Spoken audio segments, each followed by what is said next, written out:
Manny Victorino, ang 1984 Most Improved Player at pang-17 sa all-time scoring leaders ng PBA, ay naglaro sa 6 na iba't ibang teams bago lumipat sa liga ng NBA kung saan 2 taon pa itong naglaro.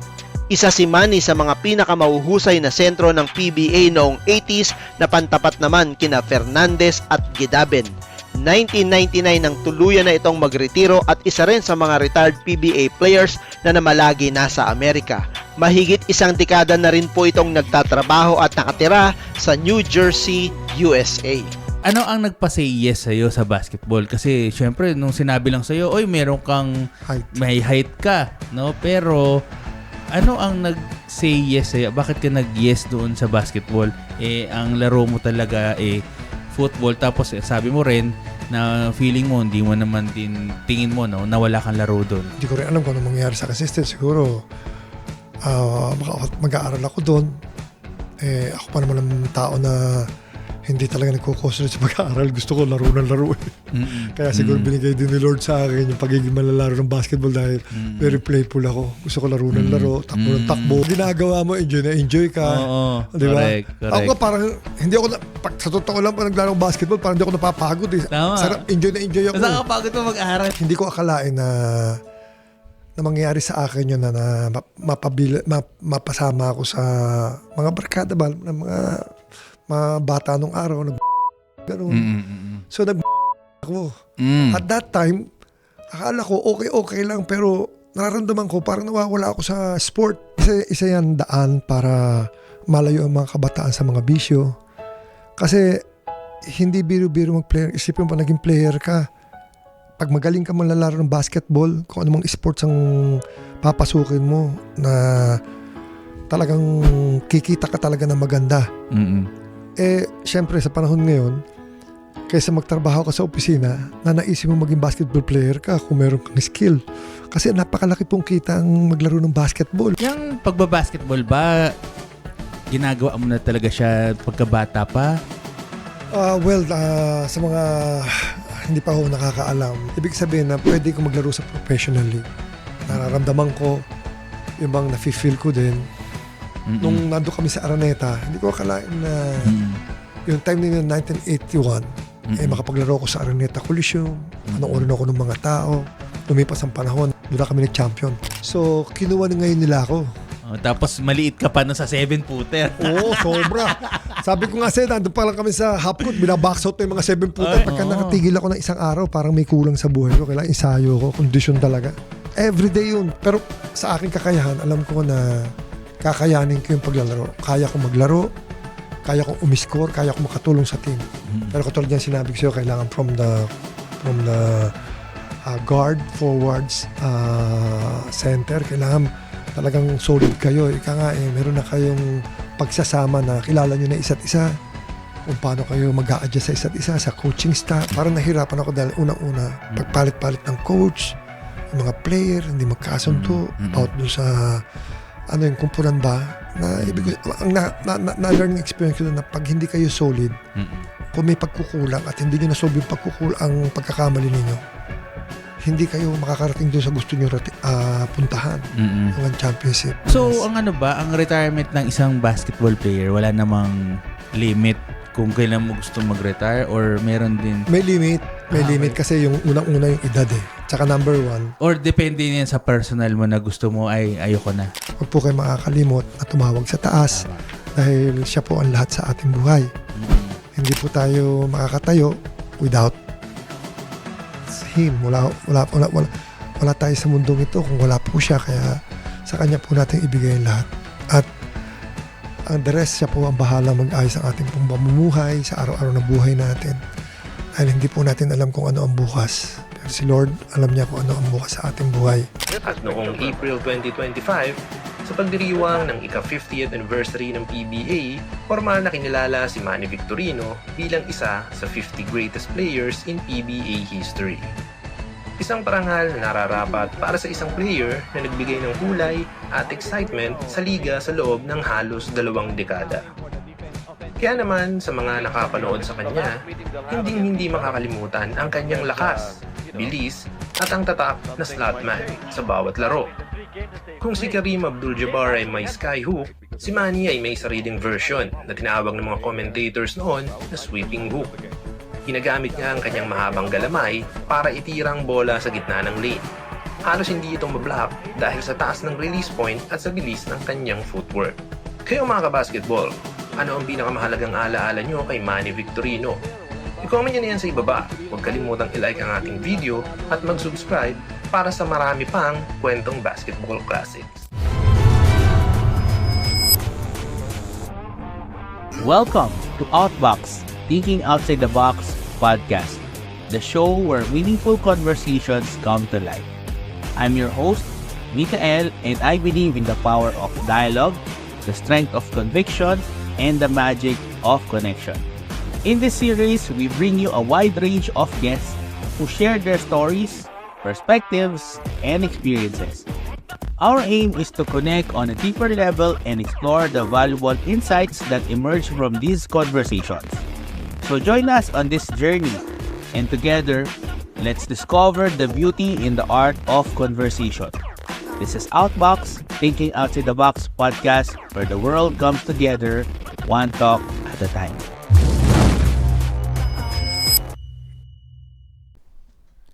What's up, Digital Universe? Welcome to Outbox, Thinking Outside the Box podcast. And I'm your host, Mikael. And in today's episode, sobrang excited ako kasi invited a very inspiring and powerful guest. He is an athlete, a mentor, and a basketball legend. He is one of the PBA's finest big men in the 1980s and also was awarded as the most improved player. He's also the key contributor of the Great Taste 1985 championship run and was officially honored as one of the PBA's 50 greatest players of all time. Without further ado, let's all welcome Manny Victorino! Yan! Pare, kumusta? Yeah! Grabe, kamusta ka na bro? Kamusta? Mabuti naman. Batiin ko pala lahat ng televiewer mo ngayon sa Outbox. Magandang hapon po sa inyo. Ayun, sige, maraming salamat. Oh, thank you so much, no? Kamusta ka ngayon? Ano mo pinagkakabalan mo ngayon? Well, ngayon, kagagaling ko lang sa States nung I think September 10. Dumating ako rito. Dahil nga dito sa 50 greatest player, pinatawagan ako kung pwede na ako umaten ng awarding. And after that, itong nakaraang linggo, I think that was last Sunday, that's 4, nagkaroon uli ng awarding na ginanap sa Meralco Theater. And after that, nagkaroon ng get-together dun sa awarding sa Novo, sa Quezon City. And pagkatapos nung lunch, nagtuloy-tuloy kami sa Araneta Coliseum for get-together para dun sa 50 greatest player. Karamihan pati rin yung mga player na naglaro noon sa PBA. Binigyan din ng halaga ng PBA yung mga dati naglalaro sa professional league. Wow, grabe. Ano yan? Anong sakop pala nun? Thank you so much. Ano pala yung sakop nung 50 players na yun? Simula anong year yan? Well, actually, sinimula ng PBA noong 1975. Nandiyan na nag-umpisa nga dyan sila Mon Fernandez, Ateco, Philip Cesar, Mon Fernandez. Sila yung mga nag-umpisa dyan sa Bugsa Dornado, Manny Paner. Magmula noong 1975 nung nagsimula ang PBA hanggang sa ngayon, kumuha sila ng may mga record ba na nag-MVP, mga record ng mga player na deserving mapasama sa 50 greatest player. So, yun. Grabe, nakaka-inspire naman yun. Sumulat talagang kung matutuwa lalo yung mga ating mga avid fans sa basketball no nandito ka ngayon, no, and sobrang matutuwa sila sa update no sa buhay mo right now. Yung pagbabasketball ba ginagawa mo na talaga siya pagkabata pa? Sa mga hindi pa ako nakakaalam, totoo lang na ang dati kong sports football eh. Football. So, goalkeeper ako. So, ang number ko, number 1. So, nung kabataan ko, mahilig talaga ako maglaro ng football. So, nauna sa akin football. Tapos sa lugar namin. Pero parang mayroong tatluhan na hindi siya sumentado. Lupa lang siya. So, everyday may mga naglalaro. Tatluhan, ganon. So, nung bata pa ako, pinanonood ko yung mga naglalaro doon. Pero hindi pa ako ganon talagang dahil nga, sabi kami still young. So, nag-enjoy ako sa paglalaro ng football, laro-laro ng mga bata. Pag bata ka pa, di ba? Kahit nang tumbang preso, yung mga ganon na mga laro. Solid. Tapos, yun nga, nung kabataan ko, nakikita ko yung mga natiga sa amin sa Evangelista, sa may Mandaluyong din, sa may malapit sa may Kalentong. Nakikita ko yung mga player na katulad ni Rapi Lopez na naglaro sa NC. Nag-champion sila, kasama niya si Philip Cesar. At that time siguro hindi ako nagkakamali, mga 12 years old ako, nakikita ko na sila. 10 years old, 11 years old, gano'n. Nakikita ko na sila. Wow. Hanggang sa lumipas ang nakaraan, nagkaedad na medyo merong isang pare na parang nagmamanage sa football. Sabi niya, subukan mo basketball. Sabi niya gano'n. Actually, Spanish na pare. Dahil nakita niya may height ako bro. So, sabi ko, bakit? Sige po, try ko. Pero tinry ko. Dahil nga, yung inahanap ko yung pag naglalaro ako, yung football na lagi ako nado sa loob. Action ba, gano'n. Pinasok ko ng coach ko. Actually, si Mantom to, tiga sa amin din to. So, kami yung parang midgets ba na mga bata pa na nagsisimula pa lang. Pinasok ako 2 minutes, parang hindi ako komportable. Sabi ko, babalik ako sa football dahil gusto ko yung tawag dito, lagi akong action sa football. So, nag-football pa ulit ako, tapos may time na tumagal. Meron sa amin na parang barangay ganon. Nung panahon yon, wala pa naman ako ganong kaalaman sa paglalaro ng basketball. So parang yung mga tiga sa amin, hindi ako parang gustong isali. Pero may height na ako noon. Actually, mga pinsan ko gagaling maglaro, mga shooter, talagang magagaling sila maglaro. So ako yung hindi talaga masasabi natin na nagsimula sa magaling. Kung hindi nagsimula sa walang alam. Hindi ko pa nga alam kung ano ibig sabihin ng running. Hindi ko alam kung ano ibig sabihin ng pumble. Hindi ko alam kung ano yung tawag jump ball. Hindi ko alam ibig sabihin ng rebound. Mga ganun ba? So, dahil nga siguro may height ako at alam naman natin na buhay natin, hindi natin alam kung ano mangyayari. Tama. So, nagkaroon ako ng pagkakataon na makapaglaro sa JRU.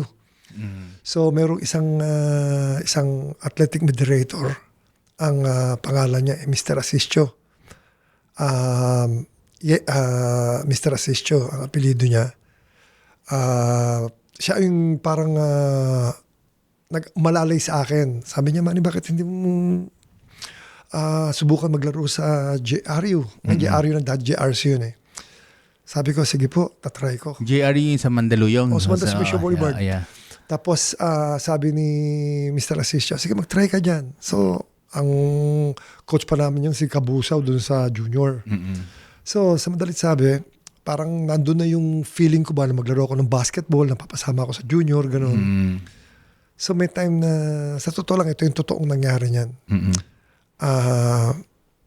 Hindi ko akalain na mangyayari sa akin yun na mapasama ako sa mga barkada ba, ng mga bata nung araw, nagmamariwana, gano'n.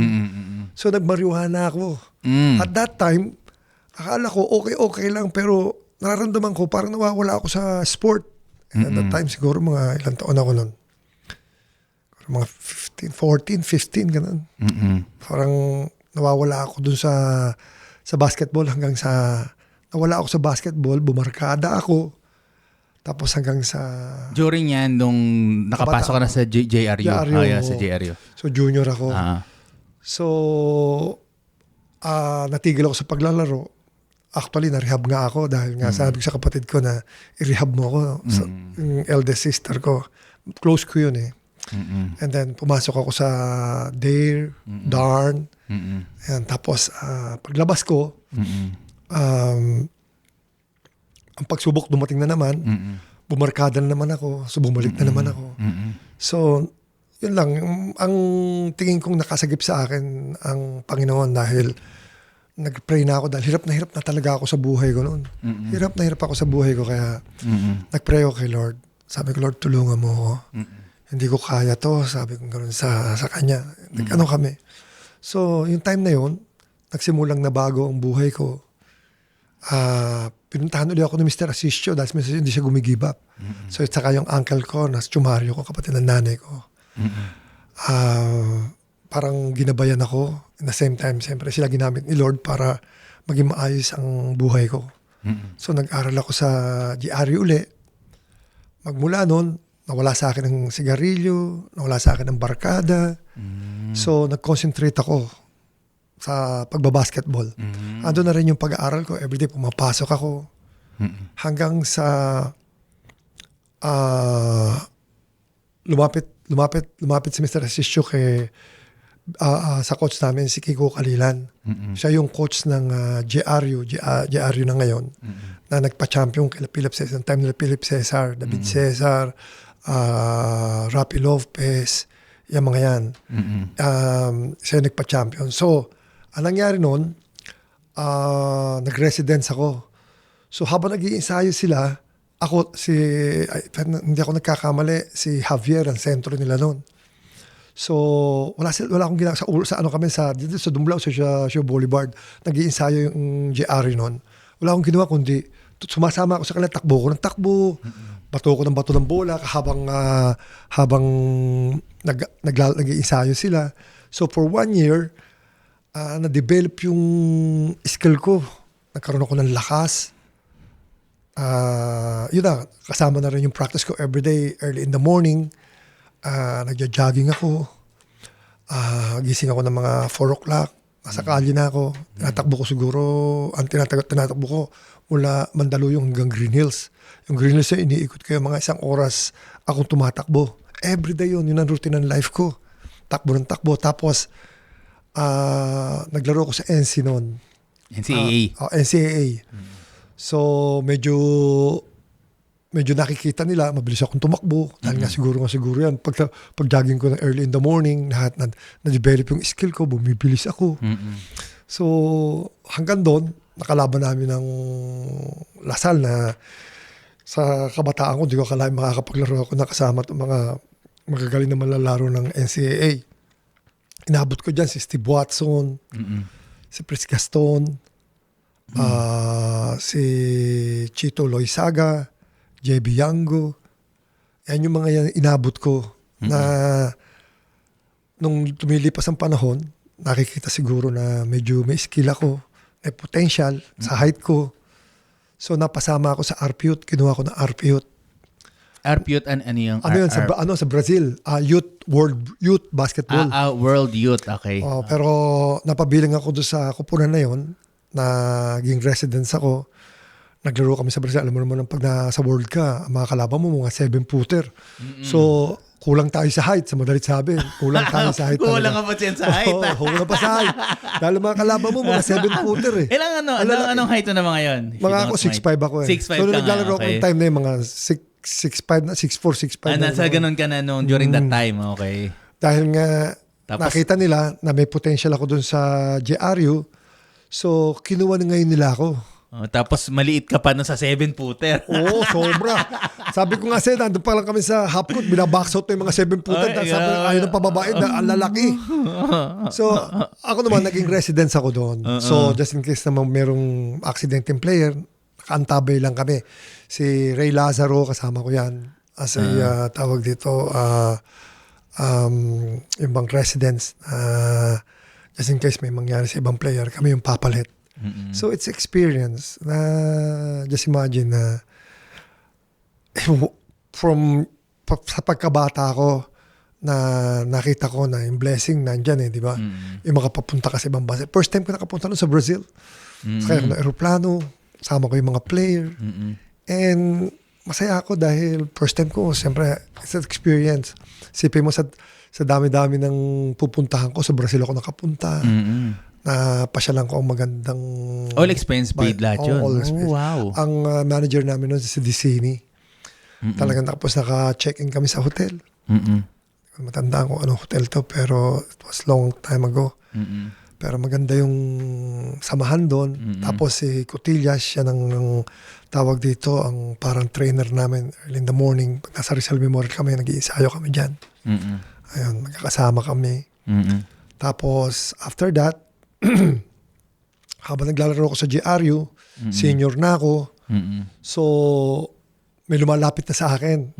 Nakausap ko si Dante Silverio, si Danny Floro. Yan. So, Pero during that time, hindi pa yun PBA, no? Hindi pa. Wala pa, okay. So, amateur pa lang, bali sa NCAA yan. NCAA pa. Actually, nung panahon na yun, 1970s, 80s, ano man pagkapag yung NCAA. So, ito na lang yung huli, yung AAP na. Diba? So, nung dumating yung panahon, yun, nagkaroon ako ng konting allowance sa Toyota. Tapos, may time na gustong... Toyota pa yung team mo. Sa, ano ba, NCAA pa rin? Bali, ano na yan? Bali, Toyota, level? PBA na yan. Okay. Yung Crispa Toyota. So, Okay. inihahanda na ako. Dahil future nga, meron nakikita nila, may kilos ako, may height ako, may move ako. So, Yung NCAA mo, team mo, GRU. GRU. Yun, okay. GRU yun. So, nung kinausap ako ni Dan Silverio, sabi niya, pwede na rin ako maglasabi ko, hindi po, sir, tatapusin ko yung NCAA ko. Meron pa yata ako nung 2 years pa. By contract ba yun? Yung sa, for example, NCAA, ano ba, dapat ang required ba? Kailangan estudyante ka nung school na yon or meron bang kontrata yun kahit graduate ka na? Wala namang kontrata yon. Ewan ko ngayon pero nung panahon namin, meron na kami tinatanggap mula sa eskwela. Kano lang, mga 45 pesos lang yata eh. Napakaliit lang. Pero walang kontrata. Okay. So, yun lang ang nakukuha namin Para sa siyang allowance. Hindi, ibig sabihin, kumbaga lumalabas, kung naglalaro ka dyan, para kang varsity. Hindi rin. Varsity. Parang ganun. Okay. Parang, kasi may mga sports yan. Merong football, may volleyball, may tennis. So, kami yung sa basketball. Okay. So, nung nandun na ako, sa panahon na ngayon, merong isang coach sa akin na gustong-gusto. Yun yung Frigidaire. Yun yung parang amateur ng Toyota. So, kung galing kang Frigidaire, automatic, akit ka, Toyota Frigidaire? na. Frigidaire ang tawag, ang pangalan ng company. Okay. Frigidaire. So, di ba ref yun? Okay. Company pala yung Frigidaire. Frigidaire siya, niya, Frigidaire. So, yung mga naglalaro doon, for example, galing ka doon, automatic yun, akit ka na sa Toyota na. Okay. So, ang pangalan ng coach na yun, kung di ko nagkakamali, si Nat Canson. Early in the morning pa lang, siguro mga 8 o'clock, nandun na sa bahay yun. Kinukumbisi niya na ako na, Manny, pwede ka na maglaro sa Mika. Sabi ko, coach, hindi po ako po pwede tatapusin ko na po yung NC para pagkaba sa hinug na ako pagdating ko sa amateur o sa PBA. So, step by step kasi bago ka dumaan sa PBA, dadaan ka muna ng Mika. After Mika, pag pwede ka na okay ka sa Mika, yung performance mo sa Mika, aakit ka na ng PBA. So yung step pala nun, yung Mika, yun yung parang entry level papunta sa PBA, parang amateur something. Okay. Mga katulad ngayon, yung mga liga ngayon na si Manny Pacquiao, di ba? May liga, di ba? Okay. Yung mga ganon. yung PBL ba So yan? nakikita nila yung player pagka bagaba sa ready na humarap sa professional sa PBA, kinukuha nila, inaakit na. Ito ngayon na nangyari. Okay. Noong time na yun, sabi sa akin ni Coach Nat Canson, maaalala ko talaga yun dahil it's a story na hindi na nangyari na kasi doon sa Mika, pag naglaro ka na ron, hindi ka na makakabalik ng NCAA. Kasi susweldo ka na sa Mika wala ka lang, hindi ka na po pwede doon. So ganun pala yun, kapag nandun ka na sa liga, bawal ka na bumalik sa hindi ka na makakapaglaro sa NCAA. Okay, gets. So, yun yung Mika na doon din talaga na gusto maglaro ng mga tao kasi kumikita na yung mga top player. Meron pa ba yung Mika ngayon? Wala na Mika. Parang ano yung mga PBL, MPBL, mga ganyan. Yung Mika. PBL na ngayon. Okay. Mga ganon. So, sa madalit sabi, yung coach, gusto kong paglaruin sa Frigidaire. Gusto niya kailangan niya na ako sa madalit sabi. So, ang nangyari ngayon, parang sabi niya, Manny, pumunta ka lang doon sa pero ayoko talaga maglaro. Sabi ko, hindi mo na muna tatapusin ko muna to ngayon. Sabi ni Nat Canson, sige, pumunta ka lang doon. Ang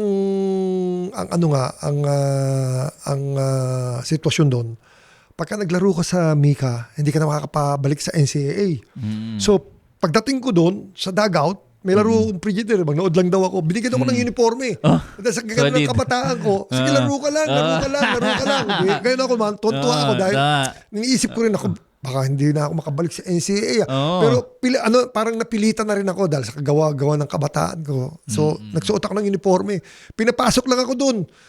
Tapos, pero hindi ako parang hindi ako komportable.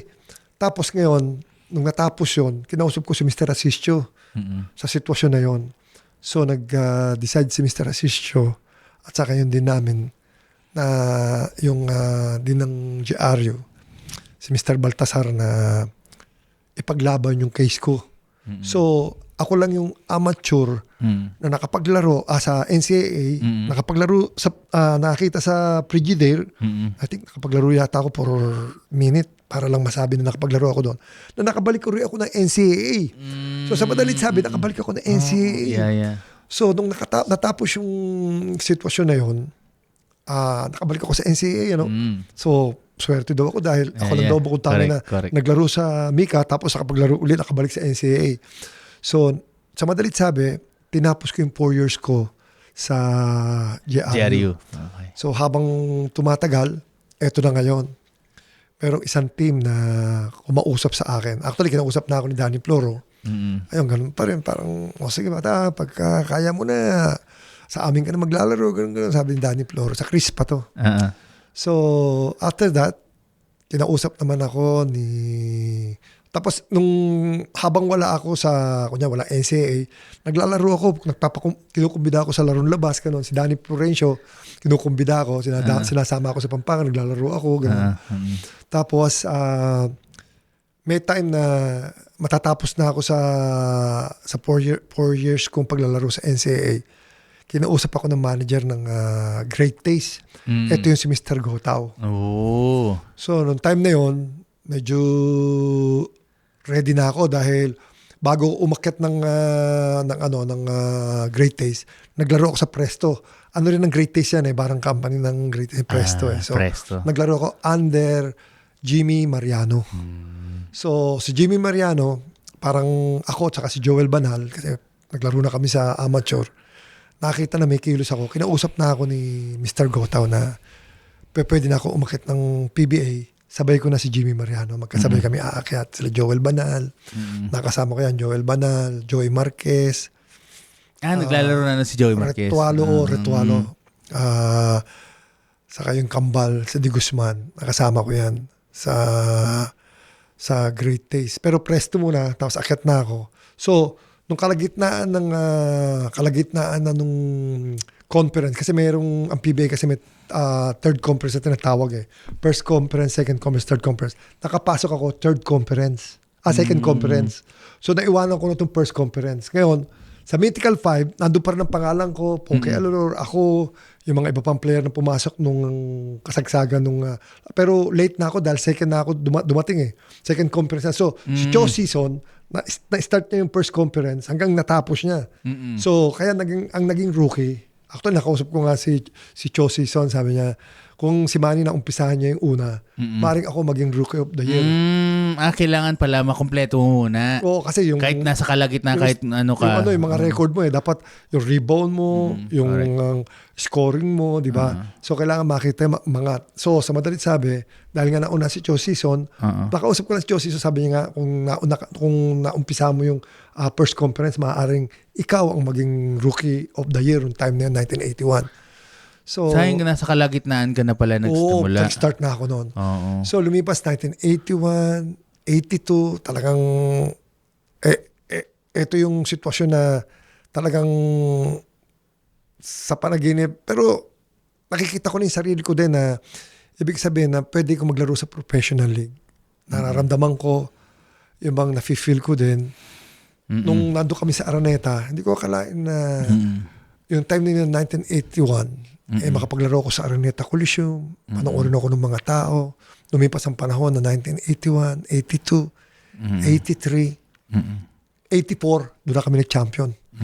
So, it takes 1984, 1985 yata, di ba? 84, 85, 86. 86 pa. Masok pa, ang dami namin champion ng under Baby Dalupan. So, habang naglalaro ako kasama ko si Ricardo Brown. So, kami yung mga, kasama ko si Chito. Ang lakas ng team namin, Bogsa Dornado, Arnie Tuadles, Pongke Alulor, Guardia namin. Marami kaming mga, talagang malakas yung team namin, panlaban talaga. Kaya kami nag-champion. So, may time na gusto kong kuhanin ng Shell. Ito ngayon ang medyo nahirapan ako nung lumipat ako ng team. Dahil nung lumipat ako sa team under Ocampo, siya yung coach noon, parang nahirapan ako mag-adjust. Ang hirap. Siguro, kung meron akong Ricardo Brown, kahit paano, meron akong ano ba sa loob ng court, kahit paano, alam ko yung kilos ba, gano'n. Kasi malaking bagay magkasama-sama kayo na matagal bago mo makilala yung mga player. So sa malit sabi, nangapa ako. Hirap na hirap ako pero nag-try pa rin ako, pinaghandaan ko. So maraming mga bagay na hindi mo inaasahan mangyari, na mga player, hindi magkasundo yung coach, coaching staff. So nagkaroon ng parang pagkakaisa ang mga player na maghanap uli ng ibang player. Ako, sa kaalaman ko, pagka-player ka, mahirap talaga yung maghanap ka para ibang player. Tapos yung get-together nyo, para makapag-adjust kayo sa isa't isa. Ang hirap. So, yung time na nahirap ako talaga.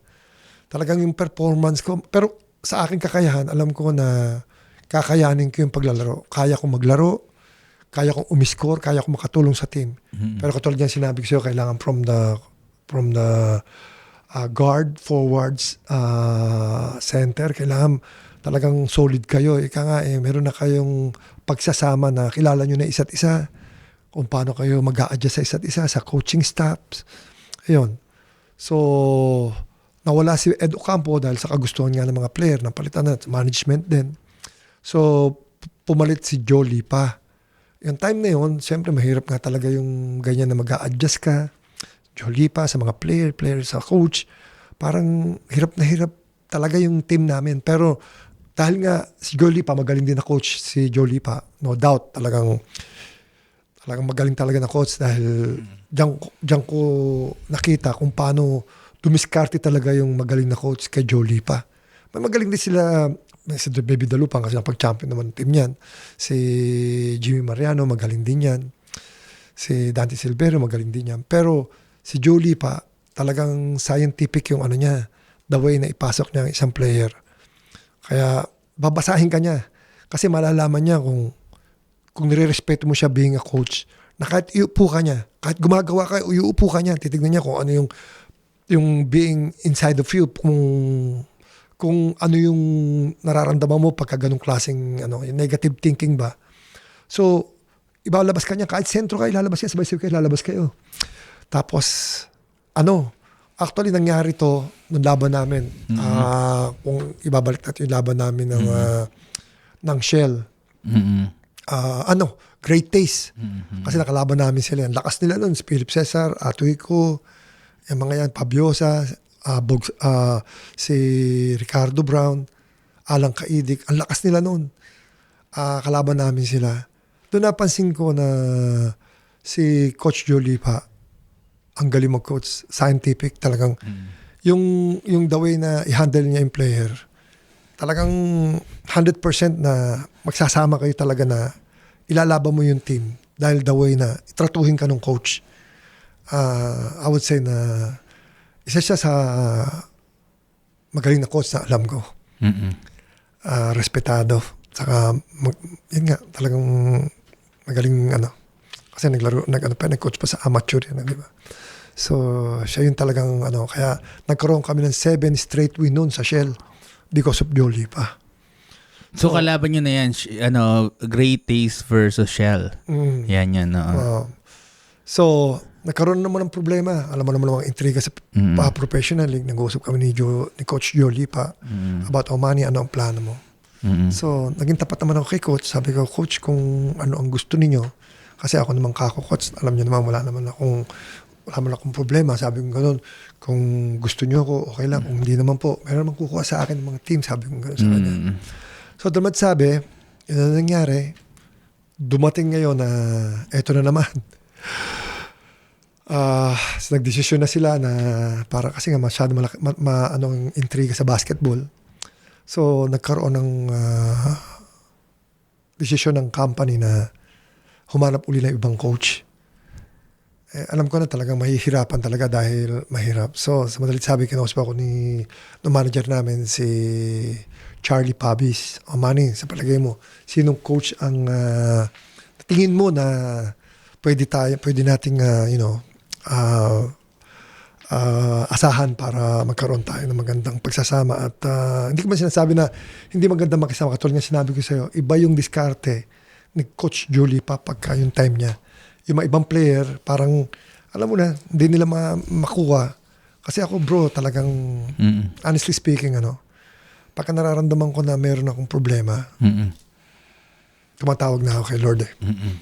Nagdarasal na ako, maganda. So, babalik tayo dun sa, nag-decide na yung company na palitan na si Coach Yolipa. So, tinanong na ako ni Charlie Pabis kung sino yung coach na napupusuan ko. Kung gusto ko, gano'n. So, hindi naman ako gano'n katalagang nakikita ko lang si Dante Silverio, naging coach ng Toyota. Napapagmuni-muni ko ngayon na nakikita ko na kung si ganito ang kinuha ko, kung si ganito kinuha ko, kung si pinili ko. So, sa madalit sabi ni boss Charlie sa akin, manager namin, sige, manap ka ng coach. Sabi niya, eto naman, coincident naman, punta ako ng Green Hills. Nakita ko si Dante Silverio. So, kinausap ko si Dante. Sabi ko, Coach, kaya niyo pa bang mag-coach? Sabi ko sa kanya. Sabi niya. So, okay, Coach. Wala lang kami, nag-usap kami. Tapos pumunta ako kay Charlie. Charlie, tingin ko si Dante Silverio. At least may pangalan yan. May experience in being coach. So, sa madalit sabi, naging coach namin si Dante Silverio. Mahirap din dahil, pero lumaba kaming championship. Pero ang time naman na yun, magaan pa ako, may sprain ako. Pero hindi ko sinasabi sa management na meron akong gano'n. Kasi sinabi nila, Manny, bumababa laro mo. Ang puntos ko lang 15, pero gumagawa ako mga 20 pataas nung time na yun, na naglaro ko sa Shell. Inangat ko yung paa ko, coach, ito, sa manager, namamaga yung paa ko. Ngayon sabi sa akin, Dante Silverio, sige, pa-iniksyon na natin. Ano naman ako, nag-worry ako dahil pag in-injection yun, hindi mo na mailalaro mailalaro mo siya, pero after that, ano magiging side effect? Ayun ang nangyari. Ngayon, ang nangyari ngayon, kalaban namin ni San Miguel Championship, ang kapartner ko, si Ray Cuenco, pinagpapalit kami. Siyempre, diskarte na ng coach kung anong, siguro mga coach nakikita nila kung ano rin yung kulang ng kupunan namin. Dahil malakas ang import namin, si Bobby Perks saka yung isang import kasi dalawa import namin, bro.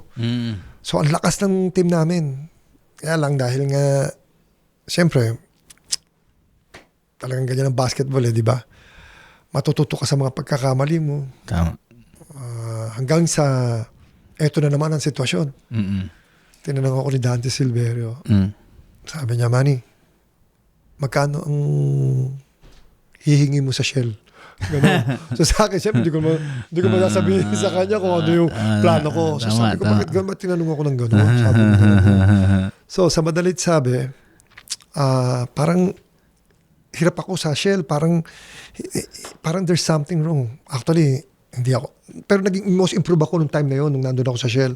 Pero hindi ako. So ibig sabihin, nung great taste, napalipat ka na sa Shell? Okay. Kay Dante Silverio okay. na. So sa madalit sabi, hindi ko nakuha yung Mythical 5. Hindi ako napapasok sa Mythical 5. So, naging most improve ako. Pero parang may kulang sa dating ko. Parang sana hindi nangyari sa akin mga bagay. Nahirapan talagang kung isa-summarize mo yung nangyari doon sa team ng Shell. Parang nahirapan ako dahil unang-una, pagpalit-palit ng coach, yung mga player, hindi magkasundo about doon sa yung kumpulan ba na ibig ang na-learning experience ko na pag hindi kayo solid, kung may pagkukulang at hindi nyo na-solve yung ang pagkakamali ninyo, hindi kayo makakarating doon sa gusto nyo puntahan ang championship. So, sa madalit sabi, hirap na hirap ako kaya bumalik uli ako sa Great Taste. Kinausap ko si Mr. Gotaw. So, bumalik ako sa Great Taste. Yung time na yun, pumasok na si Benji Paras. So magsanok, nakasama ko rin. Pasok si Benji Paras. Yung kung tawagin nila power, ano tawag kay Benji? Naalala mo? Hindi ko na maalala, sorry. Power, parang sa ganun, no? malakas kasi si Benji Paras, di ba? Bata, malakas. So may time na naglalaro kami, gano'n. So, ako alam ko kasi sarili ko na kaya ko maglaro. Kasi, yan na nga yung ika nga simulat sa pulpa nung kabataan ko pa talagang pinagandaan ko yung paglalaro na yan. At alam ko, makakasabay naman ako dyan. Actually, si Coach Baby Dalupan, yung actually patay na si Coach Baby Dalupan.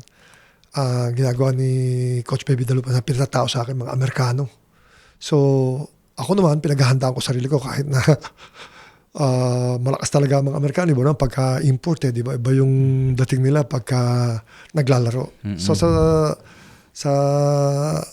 sa na-experience ko, kaya kong makipaglaro doon sa magagaling na player. Yan na nga yung pumasok na noong time na yun na si Mon Fernandez at saka si Gidaben.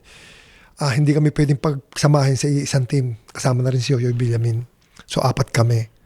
Hindi kami pwede dahil mayroong team na para mag-balance pa. Hindi kami pwedeng pagsabahin ni Mon Fernandez, Gidaben, saka ni Villamin.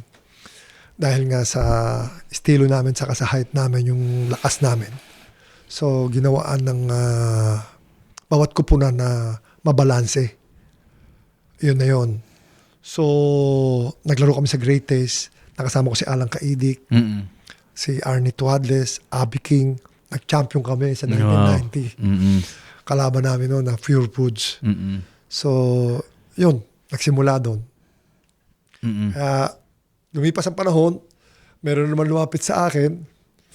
Ano ba lumapit sa akin noon? Pepsi. Pepsi naman.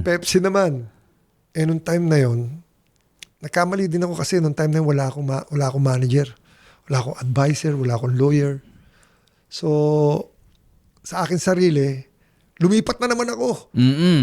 So, nandang pa lang nilipatan. Great Taste Shell, tapos Great Taste ulit, tapos Pepsi naman. Ito naman ngayon ang nangyari. Pepsi kami. So, paano pala yun? Kung yung mga, for example, nilipatan mo, di parang awkward, nalalabanan mo yung mga dati mong mga kakampi, dati mong... Ganon. Pero mahirap, pagkalipat-lipat ka. Sa akin, sa experience ko, mahirap mo ma-reach yung goal mo pagkapalipat-lipat ka. Kasi hindi ganun kadali. Like ako, hindi kadali mag-adjust sa bawat player, sa coach na magsasama-sama kayo. Kasi importante matagal kayo magkasama para makita yung lumabas yung galing mo, yung lakas mo. Saka yung connection, saka yung camaraderie ng bawat players. Oo, tama. Kasi alam mo, ang napansin ko, lalo si Ricardo Brown, alam ko kung ano yung kilos si Ricardo Brown, Abby King, Arnie Tuadles, alam namin yung movement namin. Tatagal na kayo saka yung play namin. So alam namin yung, nandiyan na si Ricardo, pag titira si Ricardo, alam na namin, re-rebound kami. Kahit hindi kayo nagsasalita, mararamdaman mo yung kilos. Ayan yung dyan mo may experience yung yung samahan nyo solid na yung pagkakaisa nyo, yung coach, lahat kayo doon, management, yung talagang solid kayo, talagang dyan na makikita ang galing ng player. Ayan, grabe. Sobrang ang ganda ng journey mo sa basketball, no? From pagkabata, no? Tapos nagpunta ka sa amateur, tapos maging professional, tapos yung sobrang ang dami ring mga journey and challenges yung palipat-lipat ka ng mga basketball team. No, and ang question ko pala, bro, no, what if hindi ka pala napunta diyan, no, sa basketball? Ano ang mangyayari sa iyo? Kasi syempre nung kabataan mo, ang puso mo pa rin sa football, no. So sa football, no, what if hindi mo na encounter yung nagsabi sa iyo na mag-join ka sa basketball? Siguro kasi iniwanan ako ng parents ko, 11 years old pa lang ako punta na States So kung hindi siguro ako naging player, masasabi ko siguro mag-stay ako sa parents ko sa States nung time na yun. Baka hindi ko rin alam kung ano mangyayari sa akin. Siguro mag-aaral ako doon. Ako pa naman ang tao na hindi talaga nagko-concentrate sa pag-aaral. Gusto ko laro ng laro. Kaya siguro binigay din ni Lord sa akin yung pagiging malalaro ng basketball dahil very playful ako. Gusto ko laro ng laro, takbo ng takbo. Yun. Tapos, siguro kung ang buhay ko, simple lang. Nasa States ako, tatrabaho ako. Siguro. Ayan. Hindi ako, siguro, maaari din siguro sports, susubukan kong maglaro sa larangan ng basketball sa States. Pero mahihirapan ako dahil alam mo ng competition sa States, bro, di ba? Sobrang... Saka matatangkad pa. Saka hindi. Sabi nga ni Ricardo Brown sa akin, kung gusto mo makapasok ng NBA, kailangan mo mayroong ka luck sa sarili mo kasi sa daming magaling, talagang pipiliin, sinasala talaga yung mga Swerte yan din talaga din. So, sa madalit sabi, mahirap talaga pumasok sa PBA. Kasi sa NBA, di ba, kahit maliliit, napapasok din. Meron doon maliliit doon. Hindi naman meron. matatangkad. Katulad, kaya lang, ang kailangan skill mo, katulad ng skill ni Stephen Curry. Ayun, Stephen Curry. Di ba? Di man ganun. Pero lintik, ang galing naman. Super galing ng batang yun. Yung player na yun, talaga ang galing nun. Meron pa si Everson, di ba? Si Everson, di ba? Ang galing din yan. Yung maliliit na talagang makita mo yung kilos nila, talagang ibang klase. Isa na rin dyan, si Bates. Nakalaban ko yung Billy Ray Bates. Ang lakas ng katawan niyang, kung tawagin Black Superman sa PBA. Napakalakas ng katawan niyan. Talagang iba talaga ang training. Bukod doon sa training sa US, siguro yung pagkain mo, and the way they handle yung coach. Ang galing, iba ang training sa States. Saka kaya karamihan natin nagiging player dito, sinasabi nilang PhilAm. Nasa States, pag magaling ka doon, player ka na kagad sa PBA. Oo, sobrang agad, pasok na agad. Oo, yan. Thank you so much, bro. No, and sobrang dami nung challenge na yun. Pero balikan natin during your sa college days. Ilang years ka ba nagpe-play ng football dati? Well, football dahil sa kabataan ko noon, lang kami, parang DBYC kami noon eh. Si Father, I think, si Martinez na parang coach namin, Spanish siya. Laro-laro lang, hindi naman yung talagang laro na... Para sa sa school lang, para PE, gano'n. Parang yung DBYC ng different Don Bosco. Paglalabanin, parang gano'n lang. Pero hindi siya... Parang pinaka-sports mo noon, parang laro-laro lang talaga. Laro-laro rin, pero hindi pero gusto ko kasi, alam mo, player, ang goalie kasi, yung mga nagda-dive na gano'n. Pero walang formal na training during that time ng football? Wala, lang kami. Lang kami, nag-scrimmage, gano'n, football po, sipa-sipa. Okay. Kasi laking Don Bosco rin ako, DBYC kami noon. Don Bosco. So Don Bosco, tas nag-JRU ka? Or hindi, naglaro lang din? Laro-laro lang. DBYC, kami yung mga batang nasa labas Don ng Don Bosco Youth Council? Oo, parang gano'n. So, kami, parang outsider kami ng Don Bosco. Pag mga 3 o'clock na, pupunta na kami dun sa Don Bosco. Aatin na kami ng mass, tapos tawag dito, maglalaro. Parang gano'n mga bata, mag-enjoy kayo na magkasama kayo, maglalaro kayo dun sa field, gano'n. Gano'n lang, everyday. Parang samahan ng mga kabataan. Tapos meron kaming parang sandwich na ibibigay sa amin ng Don Bosco. Tapos meron kaming parang chocolate, gano'n. Masaya na kami ng gano'n. Mga 9 years old kami noon. Simula 9 years old ka noon na nag-football kayo. So siguro, nung napunta ka sa JRU, high school na? High school na. So from that high school, 9 years old to high school, yun yung journey mo ng pag-football? Or hindi pa? Hindi, bali... Nandun ako sa DBYC, bata pa ako. Nung lumipat na ako sa basketball, nag-concentrate na ako sa basketball, puro basketball. Pero high school yun? Or high school na yun. High school na. So amateur, nung nandun ako sa Don Bosco, elementary pa lang ako noon. Elementary. Yun. So, ano ang nagpa-say yes sa'yo sa basketball? Kasi, syempre, nung sinabi lang sa'yo, meron kang, may height ka, no? Pero, ano ang nag-say yes sa'yo? Bakit ka nag-yes doon sa basketball? Ang laro mo talaga football. Tapos sabi mo rin na feeling mo, hindi mo naman din tingin mo na wala kang laro doon. Actually, nung pumasok sa isipan ko na gusto ko maglaro ng basketball, simula nung after nung narehab ako, tumuloy na ako sa paglalaro ng basketball. tuloy-tuloy na yun. Hindi pero na di ba- natigil yung paglalaro na yun. Sabi mo, di ba yung rehab during the basketball days na yun? Basketball. Before ka pa ma-rehab, nagba-basketball ka na? Basketball na ako. Oh, tapos na-rehab Galing ako ka? sa junior noon. Oo. Sa NCAA. So, na-rehab na ako noon. After that, nalaman ko na gusto ko na maglaro nung after nung... parang sineryoso mo na. Oo. Okay. So, nag-ano na ako, pagka-graduate ko ng high school, tapos 4 years ako doon sa senior, doon na. Talagang seryoso na ako, nagja-jogging na ako, papalakas na ako, napasama na ako sa professional league, yun na. Nagdadalawa 3 beses na ako mag-ensayo sa isang araw. Anong na-realize mo no na after mo nang na-rehab na dapat pa na hindi ko na to ginawa, nag-focus na lang ako sa pag-aaral, sa sports? Anong na-realize mo? Na-realize ko doon na siguro kung unang-una ko kasi wala nga akong parents eh. Iwanan ako ng parents ko nag-migrate sa States. Wala akong guidance, wala akong magulang na sasandigan. Importante yun. So, kaya ako napasama sa mga barkada, ganon. Mahirap talaga pagka wala kayong pamilya. Kailangan may guidance pa rin talaga ng magulang, no? Malaking bagay yan. Malaking bagay yan. Kasi, actually, wala naman akong parents, pero nabuhay ako. Diyan mo makikita yung galaw ng Panginoon, di ba? Ni Jesus Christ na maging maayos ang buhay ko. Sa akin, sa aking pananaw, na nakita ko na talagang inayos ni Lord yung buhay ko. Nagdaan ako dun sa paggamit ko ng pinagbabawal na gamot. At pagkatapos nun, ginabayan ako, inakay ako ng Panginoon para maging basketball player ako. Ika nga, masasabi ko, it's a gift na binigay niya sa akin tong gift na to na pinag-ingatan ko.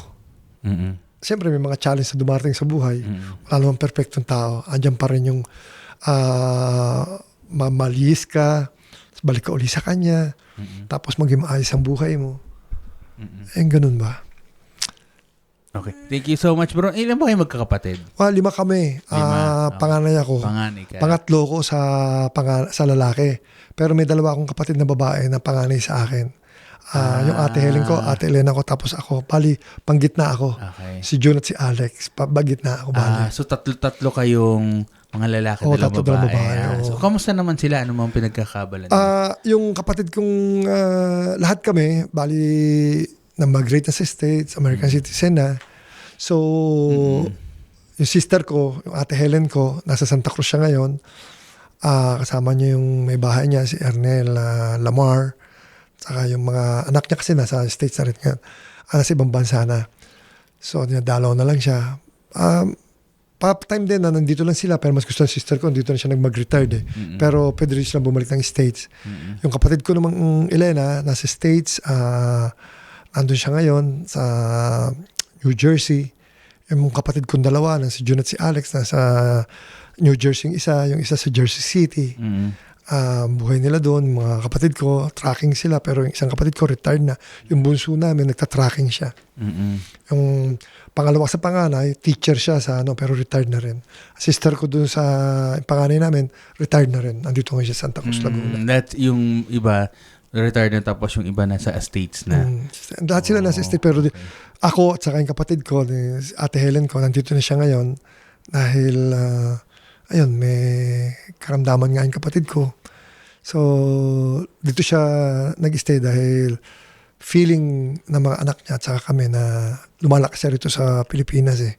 So, kaya nag-stay siya rito sa Pilipinas. So yung ibang mga kapatid mo nasa States dahil din sa parents mo, nandun sila? Oo, kasi nung umalis ang parents ko, sinama na yung 2 kapatid kong lalaki. So, hindi na sila bumalik. Tapos sumunod yung 2 kapatid kong babae. Tapos sumunod na ako panghuli. Pero question bro, kasi during that time, nung nag-aaral ka, umalis sila, bakit pumunta ng abroad sa yung parents mo? Well, kasi mahabang istorya yan, pero iklian ko na. Sige. Kasi merong kaming kamag-anak doon, Candelaria. Parang merong may-ari ng hotel sa New York. Kinumbinsi yung parents ko, father ko, na magtrabaho doon. So nagustuhan naman ng father ko yung trabaho. So gusto ng father ko mag-migrate na doon. So ang ginawa ng Anong mother trabaho yan? Sa hotel? sa hotel. Okay. So ang ginawa ng mother ko, dahil nga pinasunod ng father ko sa state, sumunod. Dapat 3 kaming magsasama eh.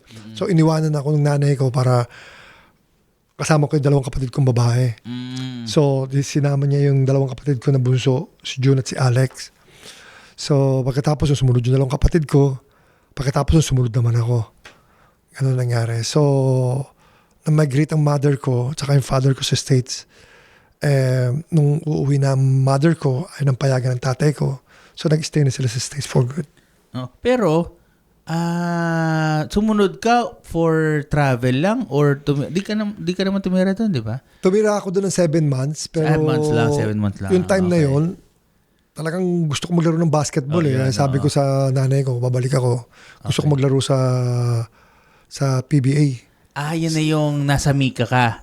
After during the Mika, nagpunta ka na ng States. Mika, punta ako ng States. Pagpunta ko ng States doon, ayaw na akong payagan ng nanay ko na bumalik uli sa Pilipinas. Tapos, So dito ka na. Sabi Yeah. ko na maglalaro ako. So pinayagan ako ng nanay ko na bumalik sa Pilipinas. Ang time na yon, pagbalik ko rito, pataas ng pataas yung kalagayan ko sa Pilipinas hanggang sa may nag-offer sa akin sa PBA. Pero nandun ako, nung 7 months na yun, wala akong ginawa nagtrabaho ako sa States, sa bata pa ako. Nung time na yon, siguro mga 17, 18, nagja-jogging na ako dun sa New Jersey. Jogging ako everyday, jogging ako ng jogging. Nung time na sinabi ko sa parents ko na babalik ako ng Pilipinas, mag-PBA ako, ayaw maniwala ng mother ko. Dahil alam niya, ang hirap umakyat ng PBA. Pero yun, correct. paalam ako. Pinayagan mo ako ng parents ko. So, nung time na yun, naging mapapayagbag yung ano ko. Yung career mo career sa... ko sa PBA. So ano pala, no? So from nag-Toyota ka muna pala, no? Hindi ako nag-Toyota. Hindi na. Pero okay. binigyan ako ng allowance ni Dante. O, sige, bigyan kita allowance, ganito. Basta dito ka sa amin. Pero wala pa kontrata kasi hindi mo pwede kumontrata dahil hindi pa naman ako maglalaro. From Mika pala, dumiretso ka na kagad ng Great Taste. Presto. Presto muna. Great Taste din yun. Presto na Kasi Great Taste na rin. nag-disband ng, nung pumasok kami doon, siguro mga 2 years, 3 years, nag-disband na Toyota eh. So kami yung parang pumalis sa Toyota, kalaban ng Crispa. Championship, di ba? Ayun. Pero yung during that time, Presto pa yon. Presto Presto, amateur. Tapos Enrich, sa PBA Enrich sila. Kasi isang company yan ni John Coconway. Okay. Ice cream, may ice cream din siya. Ice cream, Presto. Meron siyang kape. Meron siyang ngayon, nasa Philly State na yata ang Coconway family. Pero Presto, PBA yon or hindi sa Hindi, liga amateur din? muna yun. Amateur. Pero iba dinala pa din rin. yung Presto, pinalitan yung Great Taste, pinalitan ng Presto. Meron din akong, nakapaglaro din akong Presto, Tibuli, yan. Oo. During Kasi that under time, company yan. Solid. And during that time, no, na-feel mo talaga na parang ito na talaga yung para sa akin. Kasi syempre, nung nabigyan ka na ng opportunity talaga na makapasok, nag-jump ka from Presto to Great Taste. Na parang yun na talaga yung feeling mo, ito na talaga. Doon na talaga nung naglaro ako sa Great Taste, yung PBA, sabi ko, eto na. Tapos ko yung 6 years doon na kontrata ko. 6 years. After that, lumipat ako ng Shell. So hindi rin pala pwedeng lumipat hanggat hindi pa tapos yung kontrata. Hindi, depende sa company. Kung gusto ng manager na i-trade ka, i-trade ka ng company. For example, gusto ka i-trade kay Mon Fernandez, gusto ka i-trade kay Gidaben, depende na sa management. Depende na sa manager. Pero sa company. Balik ulit tayo doon sa, nung during your, sa school mo ng JRU, anong course mo ba nun? Management. Sa management ka. Parang BSBE ba? BSBE? Okay. And during that time, sobrang ang mas na-feel mo is mag-basketball na talaga. Nako, araw-araw. Wala, ang focus ko, basketball talaga. Paggising ko ng umaga, takbo. Pagka nakapagpahinga na ako ng umaga, nasa bahay ako. Actually, Namimili pa ako pag after ng jogging ko, pupunta pa ako sa palengke. So, mamimili ko ng mga pagkain ng mga ulam ng mga bata. Meron akong isang tikukwento ko, nakakatawa to. Pero sa palengke kasi mandaluyong lang doon sa may lugar namin. Malapit lang naman sa amin yan. Merong isang tindera doon na tinuturuan ako paano gawin ng sinigang, adobo, mga ganun ba. So natututo ko magluto. So after nung mag-jogging ako, tuloy na ako, magluluto na ako, ganun. Tapos pahinga, 2 to 4, nasa Dumlaw na ako, nag-iinsayo na ako by myself. Pagkatapos nun, sa team na ako, 6 to 8 naman. So hard work, basketball talaga. Yun ang routine ng buhay ko. Talagang ang oras ko, mas marami pa sa basketball kaysa sa pahinga ko, tambay ko. Basketball talaga. Basketball everyday. Ako nakaka-relate din ako sa'yo, bro. No? Kasi ako naman, nung kabataan ko, nung college, mas focus naman ako sa mga extracurricular activities. Kumbaga, parang sa mga activities, ang dami ko mga organization. Mas hindi ko na pa-priority pag-aaral. Mas priority ko yung organization. Asarap kasi. Alam mo yun. Kasi yun yung ano mo parang passion mo ba na Tama. pag ginagawa mo, enjoy ka. Di ba? Correct. Ako nga parang, hindi ako sa totoo lang, pag naglalaro ng basketball, parang hindi ako napapagod. Tama. Sarap, enjoy ako. Mas nakakapagod mo mag-aaral. Nako. Oo. Yan ang ano ko, ang hirap talagang, actually, pag pumapasok akong library, imbis na basahin ko yung assignment namin, yung gagawin namin, binabasa ko about basketball Kung paano ko i-present yung sarili ko sa court, being a professional league, gano'n. Ayan. A professional player. Yun ang inaano ko, binabasa ko sa library. Kaya sabi ko talagang basketball. Nagpunta naman ako ng States. Kasi nag-migrate ako sa States after nung career ko rito. Bumalik ako ng States. Nag-stay ako doon for 11 years. Tapos, nagtrabaho ako. Doon pala sa States, kailangan certified ka. Hindi ba pwede magtrabaho ka na hindi ka certified, wala kang lisensya. So, ginawa ko, nag-aral ako, posa. Doon ko naranasan ng pag-aaral. Ang hirap. Kasi nga, wala sa system ko. Wala sa system ko, kaya ang hirap, pero tinry ko. Ayun, nawa naman ng Diyos, tawag dito, napakapasa ako. Mapasa ako. Tama. Pero mas mahirap mag-aral kaysa mag-basketball. Mas madali mag-basketball. Ayan, thank you so much. And di namin sinasabi na wag kayo mag-aral, na mag-aral ng mabuti. Ang mga kabataan, mag-aral ng mabuti. Pero ang sinishare lang namin dito is, syempre, piliin mo pa rin kung ano yung passion mo. Kasi kung ano yung magbibigay sa'yo ng fire everyday, ano yung magpapa-inspire sa'yo, you still have the choice. At saka marami nga dyan nag-aaral pero hindi naman nila katulad yung marami nag-engineer, doktor, pero meron silang gusto sa buhay nila na hindi nasunod kasi para gusto nila passion. Katulad merong mga engineer naging tawag dito painter. Meron ng mga tawag dito doktor na bumaba sa pagka-nurse. Meron mga dentista na gusto ibang gusto nilang gawin. Kaya nga kung saan ka masaya, kung saan ka maligaya, tama. Yun ang gawin mo. Kaya yung pag-aaral, talagang kailangan talaga sa mga bata makapagtapos. Yan ang sinasabi ko sa mga anak ko, magtapos muna kayo bago kayo mag-asawa. Tama. Dahil malaking bagay pag nakapagtapos ka. Pero kung ano yung gusto mong gawin, di ba? Katulad yung anak ko, si Gino. Kaya isipin mo, yan yung nagpapatuloy sa pagtuturo sa mga bata ngayon. May mga estudyante siya. Hindi man nakapagtapos siya, pero siya yung kumikita na maganda. Ang anak ko gusto ng basketball, pero hindi siya naging basketball player. Ngayon nagtatrabaho niya, si Mikey, yung bunso ko, napakahilig maglaro ng basketball, magaling maglaro ng basketball, pero ngayon, nasa bangko nagtatrabaho, mas enjoy siya doon. Ayun. So, kung ano po yung kalooban ninyo na gusto nyo gawin sa buhay ninyo na masaya kayo, yun ang pinakamagandang gawin po sa buhay dito sa mundo. Siyempre, huwag po kayo makakalimot na tumawag sa taas. Tama. Dahil siya po ang lahat sa ating buhay. Hindi po tayo makakatayo without Him. Wala tayo sa mundong ito kung wala po siya. Kaya sa Kanya po natin ibigay ang lahat. At ang the rest, siya po ang bahala mag-ayos ang ating pong pamumuhay sa araw-araw na buhay natin. Dahil hindi po natin alam kung ano ang bukas. Pero si Lord, alam niya kung ano ang bukas sa ating buhay. Katulad ngayon, maraming mga sakao na nangyayari. May mga lindol.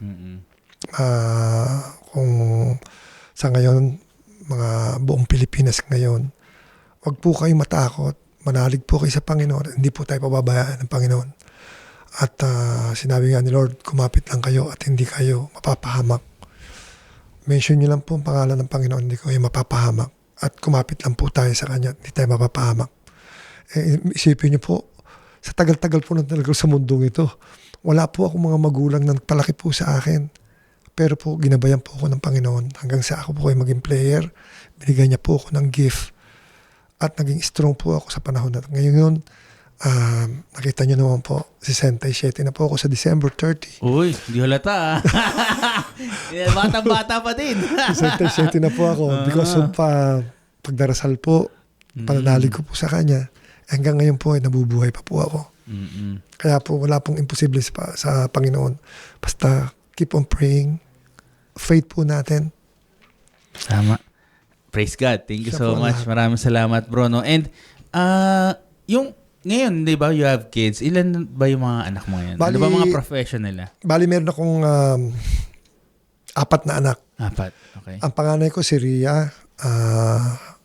Nasa Hong Kong po siya ngayon. May kontrata po siya sa Disneyland. Wow. Si Luigi na in the future sa States na rin po siya magmamigrate. Si Gino na ngayon po ay nandito sa Pilipinas at nagtuturo po sa mga kabataan ng basketball. At ang aking po anak na bunso na si Mikey, nasa bangko po siya, nagtatrabaho. So, 4 sila. 4 sila, 4 oh. sila. Wow, grabe. Napaka-successful na lang lahat ngayon. So, in yung mother nila, ano ang... Well, ano ang mother nila nasa LA ngayon. Dito, nag-migrate na rin sa States. Nandun na siya sa States. Okay pa ba kayo? Hindi pa kayo Well, okay? ito nga yung nangyari. Naitanong mo yan. Sige. Anal na ako dun sa first wife ko. Okay. Actually, to be honest with you, ano na po siya, mayroon na po siyang buhay sa States. Meron na po siya. May ibang pamilya. May asawa na po siya. At masaya naman po siya dun sa States. So, bali, naiwan sa yung mga anak mo lahat? Oo, lahat. Bali, sa akin na sila lumaki lahat, mga bata. Habang naglaro akong basketball. Okay. Kasi mawala ako sa basketball. Sila kasama ko hanggang ngayon. Kasama ko pa, nakikita-kita pa rin kami. So, bali ngayon, kailan ka nag-retire? Retired ka na? Kailan ka nag-retire? Kailan ka nag-retire? Anong I think year? 44 years old pa lang yata. 44 years old ako. Kinukuha pa ako ng Alaska after kasi nag-MBA pa ako. Metro Ball. Di ba naglaro ko sa Surigao, saka sa Cagayan. Cagayan po after nun sa Surigao. Okay. So after that, kinukuha ko ng Alaska. Hindi na pinahintutan Diyos na maglaro ako. So nagnegosyo na lang ako. Ayan, habang andito ako sa Pilipinas. So ang ang retirement ng isang basketball player, wala namang limit kung kailan mo gusto mag-retire or meron din? May limit. May limit kasi yung unang-una yung edad eh. Tsaka number 1. Or depende yan sa personal mo na gusto mo ay ayoko na? Merong mga player na nakapag-retire ka agad, injury, dahil yung mga ibang player, minsan may mga abuso sa katawan, puyat, bisyo. So paglaro nila, nataturn yung ligament nila sa tuhod, nagkakaroon sa ng physical talaga. Yung kahinaan ng katawan, nanghihina ang mga katawan nila. Tapos, isa pa na rin yun, at yung edad, pagka nagka-edad ka na, kahit na anong lakas ng katawan mo, mararamdaman mo yung mga pain na sa mga katawan mo. Pulled muscle, mga gano'n, spray na, minsan lumalambot na yung mga kasukasuan mo parang kapag may edad ka na. So kahit 50 ka na, pwede ka pa rin maglaro, basta kaya pa? Pwede, pero mahihirapan kasi iba yung galaw. Bata pa eh. Oo. Makakagalaw ka siguro pero hindi na katulad dati na pagka gusto mo maglaro ng like for example, pag gusto ng coach na makokontrol ka ng coach, gusto kang paglaro in 30 minutes, 40 minutes, pwede kang kontrol ng coach. Pero pag may edad ka na, pinakamatagal mo na lang siguro para malumabas yung galing mo, 10 minutes to 15 minutes ka na lang. Parang naalala ko nun, ang medyo may edad na nun, si Jaworski. Playing coach pa siya nun eh. Oo. Yun nga, isa pa yun. Hindi po pwedeng ibuhos mo talaga yung oras mo doon pagka ganong may edad ka na. So, kontrolado mo na yung laro mo. Being a coach, nakukontrol niya yung pasok niya. Pwedeng 5 minutes lang siya doon, pakita lang siya, lakas niya, tapos doon. Diba? Pwede na siyang palitan. Mas kasi maganda, siya coach eh. Mas maganda playing coach din para kahit may edad ka na. Kontrolado mo. Yan, pero delikado rin yun. Delikado rin. Kasi nga, unang-una, yung pain. Yung biglang iktad mo. Okay. Pagka medyo may edad ka na, injury sigurado abutin mo. Naniwala ka kami, siguro ang edad ko noon 33 years old. Naglalaro ako noon sa Sankis. Okay. Kondisyon ako. Nag-Sunkist Kondisyon ka pa? ako, nag-Sunkist pa ako. Kay under Derek Pumarin. Na-pulled muscle ako, hindi ako makatakbo eh. Okay. Pero 33 years old lang ako noon. Yung mga hindi mo inaasahan na, yung pain ba, kondisyon ko. Tapos narating yung sakit ng muscle mo, pulled muscle, ganun ba? Mahirap.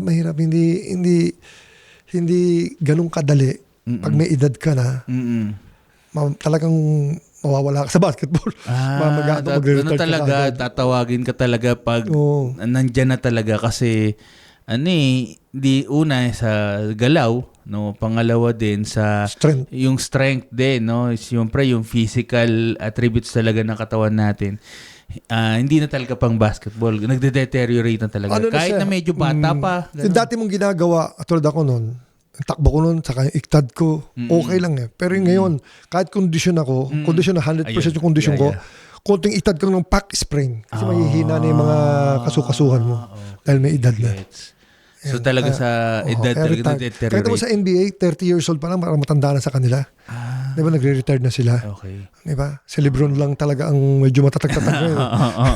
Di ba? Pero kung mapapansin mo, sa liga ng basketball, mga edad mo, mga 40, swerte ka na pag inabot kang 40, naglalaro ka pa rin. Swerte na yun. Swerte na blessed ka na 35 to 40. Swerte ka na. Ikaw sa mo, 44 ka pa. 44 pa ako noon, naglalaro pa rin ako. Pero hindi na yung ganun kagaling talaga na sabihin mo na 100% na bibigay mo yung ganito, lahat ng kilos mo. Hindi na ganun. Ano ang last mong team? Last kong team na pinaglaruan, Surigao, under Barbers sa NBA. Metro Ball. NBA na yan, Metro NBA Ball na, Association, NBA. Hindi naman tumagal yun eh. Oo nga, parang hindi siya sumikat yung NBA na yan. Maganda para sa mga kabataan na nagbabasketball dahil hindi lang PBA ang papasukin nila, professional league na rin kasi yung NBA. So nagpapasweldo. Okay. Actually, tinulungan ng ABS-CBN yan. So, mismanagement, bumaksak yung team. Pero hindi siya katulad ng mga liga, parang same lang din siya ng PBA. Parang PBA lang, kaya masyadong maraming biyahe. For example, ang lalayo kasi. Oo, kasi ang mga team nasa Davao, nasa Cebu, okay. nasa Pampanga. So, by plane kayo. Tapos pagka sa Surigao lang ang laro, mag-stay ka sa Surigao ng 1 month, medyo mahirap. Mahirap na Hindi malaking pwedeng gastos. Isang Pagkain. lugar lang. Hindi. Katulad ng PBA, di pa dito Kailangan lang. palipat-lipat ka. Parang NBA ganun. Sa States, di ba? Sa Palipat sa NBA, Chicago, ba? New York, di ba? Parang ganun. Mga home court, Pero hindi kakayanin, malaking gastos. Pero pag mismanagement mo, talagang babaksak yung liga. Napakahirap talagang kailangan pag-aralan mo muna lahat-lahat bago pasukin mo yung mga ganyan. Sige, tumagal lang yung 1.5 years, almost 2 years. Sayang. Okay. Thank you so much, bro. No? So, ibig sabihin pala, nung nagbabasketball ka,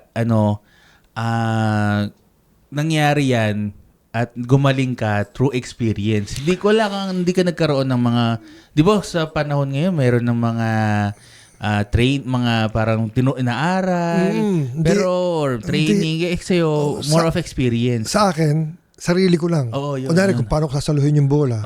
By myself, binabato ko yung bola sa dingding. Salo ko ng salo. Head pass, bounce pass, chest pass. By myself. Tapos ang dribble ko, yung kung ano yung tinuro sa akin nung amateur, ginagawa ko lang yun. Tulad kasi nung naging coach ko si Ron Jacob, Amerikano, magaling mag-training.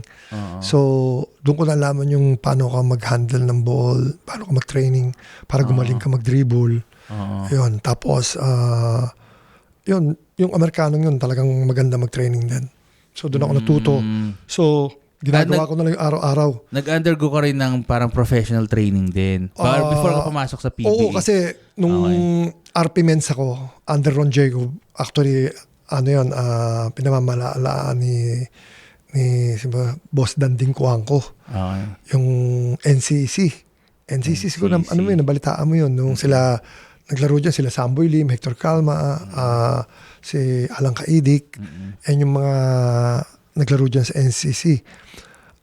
doon, marami ko natutunan doon sa pagtitraining ni Ron Jacob. Kasi mga kasama ko doon, mga Amerikano eh.